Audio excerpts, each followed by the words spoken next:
Republik Chad adalah sebuah negara yang terletak di benua Afrika. Negara ini merupakan salah satu negara yang tidak memiliki laut dan daerahnya terkurung oleh daratan. Selain itu, negara ini juga termasuk sebagai salah satu negara terluas yang ada di dunia. Dan juga negara ini termasuk sebagai salah satu negara termiskin yang ada di dunia. Sebagian besar wilayah negara Chad juga berada di kawasan Gurun Sahara, yang merupakan salah satu gurun terluas yang ada di dunia. Dan berikut ini adalah fakta sejarah negara Chad.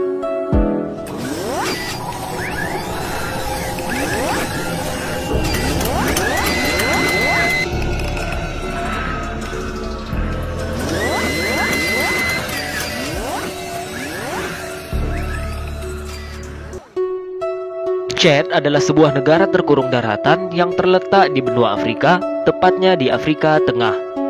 Negara ini tidak memiliki wilayah laut dan berbatasan dengan 6 negara, yaitu negara Libya di sebelah utara, negara Republik Afrika Tengah di sebelah selatan, negara Niger di sebelah barat, dan negara Sudan di sebelah timur, serta negara Nigeria dan negara Kamerun di sebelah barat daya. Negara ini juga sering dijuluki dengan istilah jantung mati Afrika karena jarak dan kebanyakan kawasannya beriklim gurun.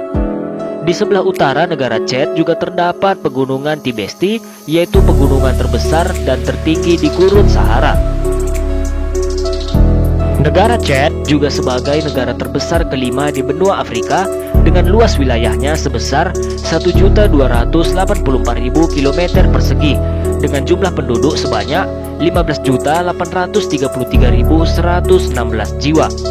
Sedangkan bahasa resmi yang digunakan di negara Chad ialah bahasa Perancis dan bahasa Arab.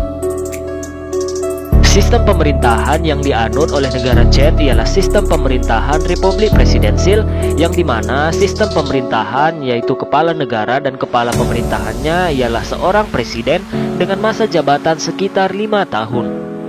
Presiden Chad dapat dipilih kembali dan tidak memiliki batasan periode. Adapun ibu kota negara Chad ialah kota N'Djamena. Di bidang perekonomian, lokasi Chad yang berada di tengah benua Afrika dan tidak memiliki laut ini mengakibatkan biaya-biaya transportasi yang sangat tinggi untuk barang-barang impor dan juga sangat tergantung pada negara-negara tetangganya. Minyak dan komoditas pertanian merupakan tulang punggung perekonomian Chad.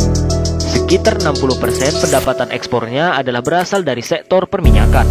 Sedangkan sektor non-minyak yang menyumbang pendapatan ekspor adalah kapas, kacang tanah, sorghum, wijen, beras, jagung, kentang, singkong, dan hewan-hewan ternak seperti domba, kambing, dan unta. Adapun mayoritas penduduk di negara Chad ialah menganut agama Islam, yaitu dengan populasi 6.210.190 jiwa atau dengan persentase 55,3%. Kemudian ada juga yang menganut agama Kristen, yaitu dengan populasi 4.559.380 jiwa atau dengan persentase 40,6%. Kemudian ada juga yang tidak memiliki agama, yaitu dengan populasi 280.750 jiwa atau dengan persentase 2,5%. Dan yang terakhir ada juga yang menganut agama rakyat, yaitu dengan populasi 157.220 jiwa atau dengan persentase 1,4%. Republik Chad merupakan salah satu negara yang berada di benua Afrika dan termasuk ke dalam wilayah Afrika Tengah. Republik Chad ini bisa dikatakan sebagai negara termiskin di dunia. Pada awalnya, sebagian besar masyarakatnya atau sekitar 50% lebih hidup di bawah garis kemiskinan.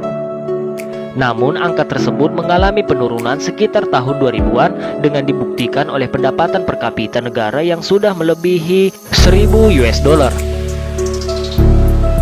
Jika dilihat dari topografi, sebagian besar negara Chad berada di kawasan lembah sungai Chad, sehingga ketinggian dari negara ini sekitar 250 meter. Dan bertahap akan terus naik sehingga mencapai kawasan pegunungan di sebelah utara, timur, hingga selatan. Pada bagian timur negara Chad memiliki ketinggian lebih dari 900 meter atau di daerah dataran tinggi Ouaddaï dan Enedi. Pada bagian utara, ketinggian tempat mencapai 3.415 meter dan itu merupakan kawasan pegunungan Tibesti, Emi Kousi.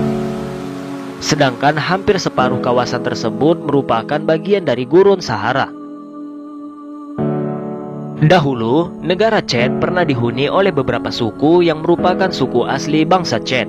Hingga pada akhirnya muncullah suku terkuat dan berkuasa yang dikenal dengan sebutan Kekaisaran Kanem Bornu. Pada awal abad pertengahan, Chad mulai dimasuki oleh pedagang muslim karena saat itu Chad dijadikan sebagai jalur perdagangan di benua Afrika. Sehingga terjadilah interaksi antara suku asli dengan pedagang muslim di Chad. Akhirnya terjadi Perang Dunia Kedua.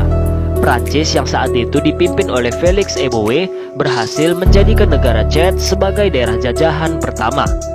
Hingga akhirnya negara Chad merdeka dari bangsa Prancis pada tanggal 11 Agustus tahun 1960 dan dipilihlah Francois Tombalbaye sebagai presiden pertama negara Chad. Di awal pemerintahannya terjadi perang gerilya antara kaum muslim yang berada di bagian utara dengan umat Kristen dan animis di bagian selatan pada tahun 1965. Hingga pada akhirnya terjadi kudeta pada tanggal 13 April tahun 1975 yang dipimpin oleh Felix Malom. Kudeta tersebut mengakibatkan Presiden Francois Tombalbaye meninggal dalam peristiwa penyerangan yang terjadi di Istana Negara saat itu. Sehingga jabatan presiden diisi oleh Felix Malom. Konflik di negara Chad belum berakhir. Sempat terjadi perang saudara yang disebabkan oleh perebutan daerah yang dimana Libya ingin bersatu dengan negara Chad. Dan pada tahun 1972 dan 1973, Libya telah menguasai jalur sempit milik Chad yang dikenal dengan nama Jalur Auzo. Perang saudara saat itu juga terus meluas. Hingga akhirnya negara Libya yang dipimpin oleh Muammar al-Qaddafi berhasil menguasai Chad bagian utara. Keterlibatan Prancis dan Amerika Serikat dalam membantu pemerintahan Chad yang dipimpin oleh Habré dalam mengalahkan pasukan Libya. Akan tetapi kemenangan tentara Chad ternyata tidak didukung oleh masyarakat Chad itu sendiri, sehingga Habré dijatuhkan dalam pemberontakan yang dipimpin oleh Idris Deby, yang saat itu Deby juga mendapat dukungan dari Libya. Sempat juga terjadi ketegangan antara negara Chad dengan negara Sudan, dan Chad mengumumkan perang dengan negara Sudan pada tanggal 23 Desember tahun 2005. Hingga akhirnya Chad dan Sudan melakukan penandatanganan berupa persetujuan Tripoli pada tanggal 8 Februari tahun 2006, yang dimana di dalam perjanjian tersebut berisi bahwa melarang kedua negara untuk memulai gerakan media dan juga campur tangan dalam hal urusan dalam negeri. Oke guys, sekian dulu untuk video kita kali ini. Bagi teman-teman semua yang suka dengan konten-konten yang ada di channel Fakta Sejarah, jangan lupa klik tombol subscribe, like, komen, dan aktifin tombol loncengnya. Dan juga teman-teman bisa men-share video-video yang ada di konten-konten Fakta Sejarah ke sosial media yang kalian punya. Terima kasih.